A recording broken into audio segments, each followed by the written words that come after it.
Luto po kami ng may sabaw kasi po inuubo po yung alaga ko, mga nanay. At ito naman po ang pagkain ng aking mga babies.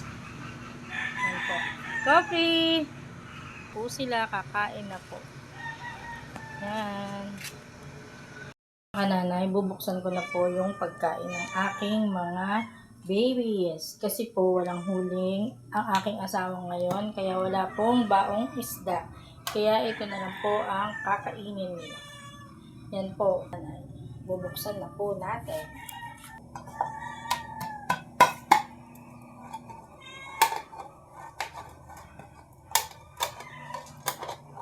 Nanay, pinakagat na ako ng aking mga alaga. Yan, nalagyan ko po ng konting kanin para po galit po kasi ang asawa ko dahil puro daw po laman ang pinapakain. Ayan. Aray ko!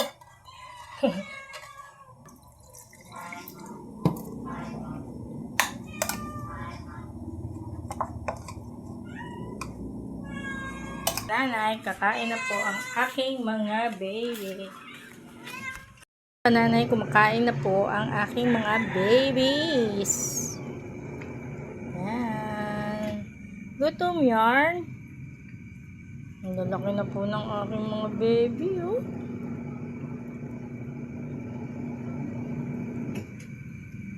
At yan po ang unang gawain ng inyong kananay sa araw na ito. Kinakain ko po muna ang aking mga babies dahil ang aking anak ay hindi po papasok. Pusa na lang po ang pinakain ko. Ito naman po ang uulamin ng aking anak. Yan, maglalaga po tayo ng baboy. Tulog po ang asawa ko, ginayat ko na po yung mga rekado. Maggagayat po ako ng sibuyas kasi po mas masarap po yung nilaga pag may sibuyas. Habang pinakukuluan po siya, pinalalambot, nalagyan ko po ng sibuyas. Ayan mga kananay, nilagay ko na po ang sibuyas. Nagdagdag po ako ng tubig kasi po naubos na po yung tubig na. Kaya po ayan, pakukuluan po uli natin hanggang sa lumambot na po yung baboy. Habang inaantay ko pong magising ang aking asawa, ubusin ko po muna ang aking kape. Lumawat po sila kagabi pero wala po silang huli. Ayan mga kananay, malambot na po yung baboy. Tsaka nilagay ko na rin po yung mga gulay. Ngayon po titikman po muna natin kung ano po lasa.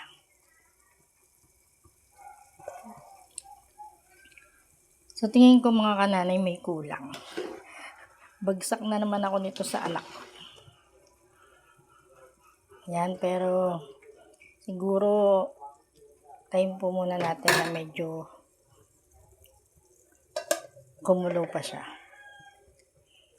Matapos ang mahabang pakikipaghaluan, nalasahan ko na rin ang aking niluto. Yan mga kananay, matapos ko pong mapakain ng aking pusa, makapagluto ng ulam para po sa mga anak ko. Ito naman po ang gagawin ni kananay, maglalaba.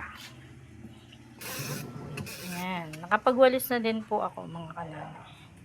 Kaya maglalaba naman po ako. Yan mga kananay, kakain na po ang aking anak. Titikman niya na po ang niluto ng kanyang mama. So, napapangiti ho na hindi maintindihan. Ano lasa anak? Tangulang. Kain na po tayo mga kananay. Mga kananay, nakatapos na po akong maglaba. At ngayon po ay magsasaing naman po ulit ako dahil dadala naman po ng lunch ang aking anak.